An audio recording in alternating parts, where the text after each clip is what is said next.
What's up, YouTube? My name is Revanalkoff. This is a very exciting LEGO review today. I'm very excited to review this set. This is set 7673, Magna Guard Starfighter. And yes, we do have the original box. Unfortunately, the color is faded in the front. I did buy this set on eBay. And the listing, of course, said damaged box, and that is okay with me because the back of the box is still in pristine condition. It is a little bent, unfortunately, but that is okay as well. You have some great old sets on the other side here. But yeah, this set right here is from 2008, and let me say what a treat it is to have. I have always wanted this set. As a kid, I remember seeing it on shelves, and I really wanted it. I could, of course, never, didn't have disposable income back then, so I was not able to get it back then, and my parents didn't get it for me, so I got it for myself, finally, a lot of years later. But anyway, this set is a great set. You get two awesome Magna Guard minifigures, or more like droids, but you know, they are the minifigures for this set basically.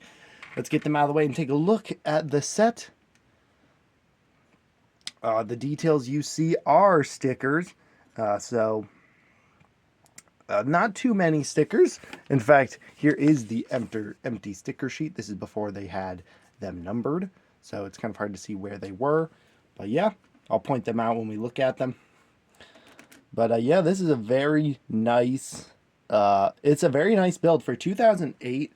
It's a very proper, it still holds up very well to today's modern standards, to be honest. It really does. There's a few areas where it looks a little blocky, but in all honesty, it still looks good, and it's still going to look good on my shelf or wherever it goes. Let's talk about price. So if you know, this set has gone up in value significantly. It did retail for originally 30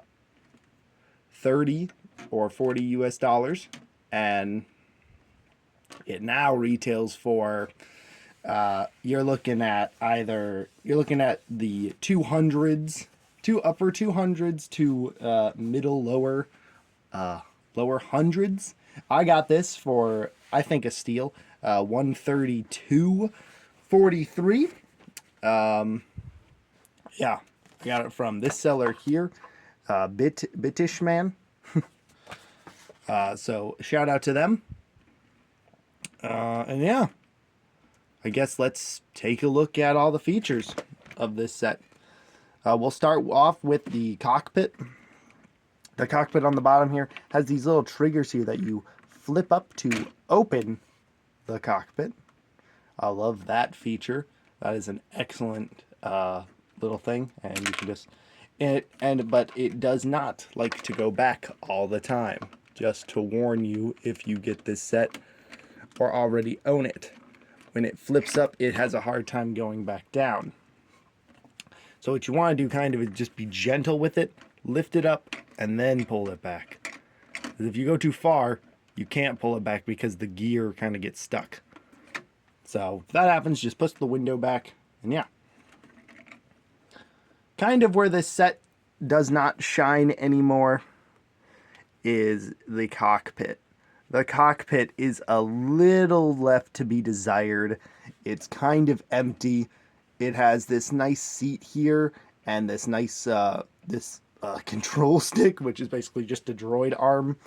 And obviously in today's world, the cockpit would be a little more detailed, and hopefully maybe a screen, because he doesn't really even have a console to look at when in there. But the feature of the closing cockpit is still a great feature. On the side here, we have some laser cannons that you can turn. Yes, you can shoot from behind you, or you can shoot in front of you. Up to you, I guess. As well as a sticker detail right down there. as well as there are stickers on each one of these little things. That was probably the most annoying sticker placement of the set. But this itself is a feature itself. You can lift these up to get access to the engine, which is also another sticker. And of course, this is where you can get to your crew, your electro staff holder. You just place it in there like so, bend it in, close it up, and it does stick out the back like a little engine outlet. It kind of looks good there, I'm not going to lie.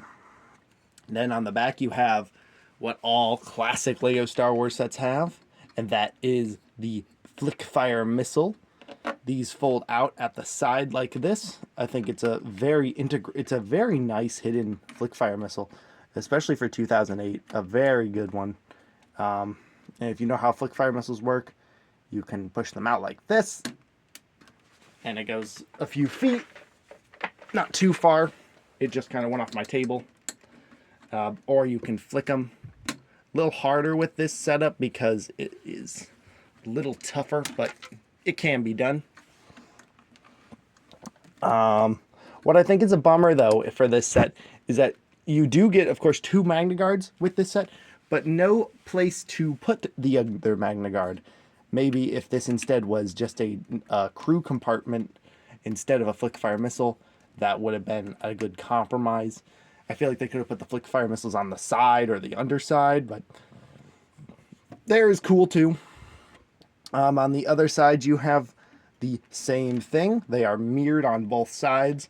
Both sides have the little pop-up thing here, so you can put your Magna Guard staff in there.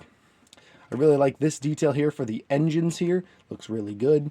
And even the use of this rather old piece.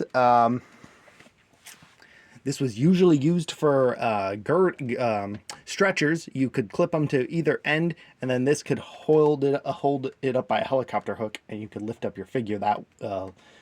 Yeah. But it's coming use here is very interesting. I am going to put a Magna Guard figure in the cockpit to show you how that looks. Okay, there you go. I have put the Magna Guard in his Starfighter. Now, I did take off his cape. If you want your cape to look better and not get all crinkly and worn out, that is what I suggest doing if you own this set or are looking at getting this set, because the cape kind of gets a little bit crinkled, and it's a little bit tougher to put him in the seat there. Now, what I don't like about the seat is that he's very loose in there, and it's kind of hard to get him to kind of stay stiff. But if you use the control stick to push his feet and push him against the backrest there, he will be in there tightly. So then you can just shut the door. Sorry, the door, yeah. No, the window screen, and take him off the stand there. And he's ready to go. So he looks pretty good in the cockpit there.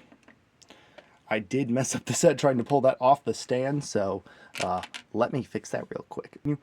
Okay, we are back with the review. Now, as I wanted to say, I had to take off that stand there, but it did take off the ship, so that is funny. But we're going to take a look at the underside of the ship. There's the underside of one of the engines, and then the underside of the middle bit itself, and the other side. Basically, you build 2 identical sides just mirrored of each other, and then click them together with Technic pins, and, well, that's basically it. They hold together like that. The best place to hold it, I find, is right here in the middle here. You want to hold it like that. You could hold it from the engines, but it's a little weak there, so you might break it there. You could also hold it from the side. But yeah, there's that. Now let's take a look at the Magna Guard in this set. Alrighty, for this set you get 2 identical Magna Guards.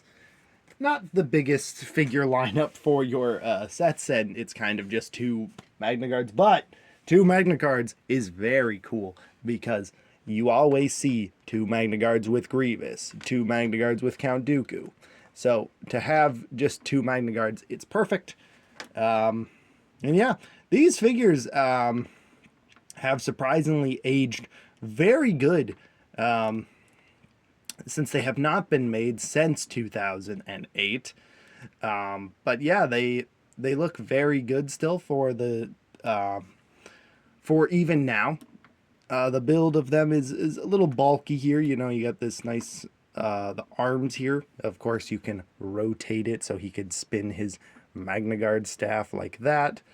The Magna Guard staff itself is not perfect. I don't like this weird nub at the bottom. I feel like if you change up where the cone placement is from to there, it would look a little bit better. Yeah, but no, this figure is a great figure. Since there aren't many sets where they appeared in, his value has skyrocketed. According to Brick Economy, you're looking at $48.72 for just one of them, and looking at eBay and other sellers, they're quite expensive still. So it is, yeah. But yeah, their figure is quite cool. He's got this cape here that you put the headpiece on underneath. But now the problem with the cape here is it does get a little crinkled, and when you put the Magna Guard headpiece on, it kind of crushes the cape, and you kind of get a bend to it, like this Magna Guard's cape is the one that I took off to put in the Starfighter.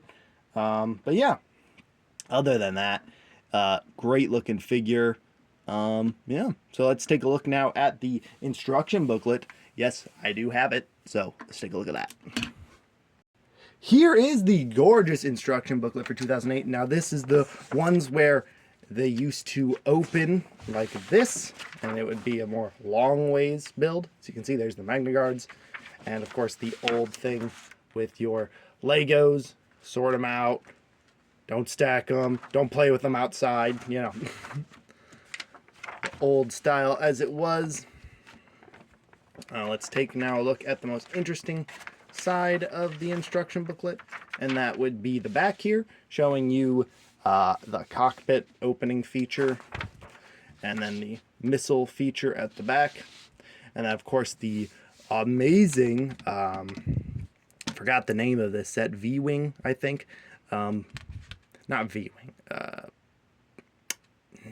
I don't remember the name of it. I hate that I don't remember the name of it, but yeah, also a very cool set back then. Of course, the old AT-ET from the Clone Wars, and the Clone Wars gunship, also another very nostalgic set. Ones which I never had. Funny enough, though, on this page, I own every set besides this AP Walker here. I own that one, and I had that one, and that one. I don't have a few of those anymore. They're kind of all broken and scattered, but yeah. Then you also got this really cool box art here with Anakin here in the forefront, and then you got a bunch of battle droids fighting the clone troopers. On the back, you've got the video game advertisements that were, well, very big, because you had the complete saga that had come out at this time, and then this one was coming out in the summer of 2008. Of course, you have the old club magazine subscription things in the back. And then on the back of that, you had the old Win advertisement that they used to put on these. A very great nostalgic look at the old stuff. Honestly, I wish Lego would still do that with their instructions, but it's okay. Here's are the extra pieces I got with this set. And I can't believe the seller actually had the extra pieces, because I bought this set not sealed, but I bought it with a broken, damaged box. But he came in, every single piece came in one of these tiny little baggies, and the pieces that were bigger than that came in little sandwich baggies, and they were all individually wrapped. It was quite a time that me and my girlfriend, we both organized it, and yeah, we had a good time building the set. And yeah, those are your extra pieces for it. Not really much to say. They're kind of boring. But yeah, let's go back to the ship and talk about the final verdict. Alrighty. For back in 2008, this set retailing for $44.99. So basically $45 with tax at the time.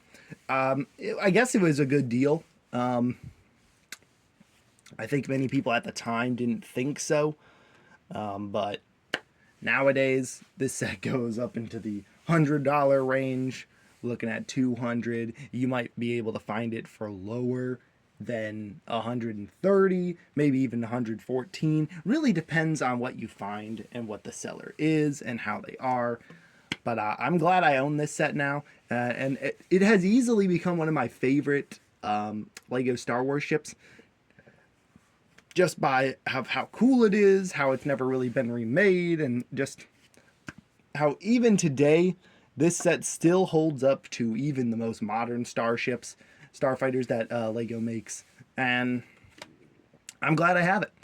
But that is it, guys, for this review today. Thank you so much for watching, and I will see you guys next time. Until then, Revan Alkoff signing out.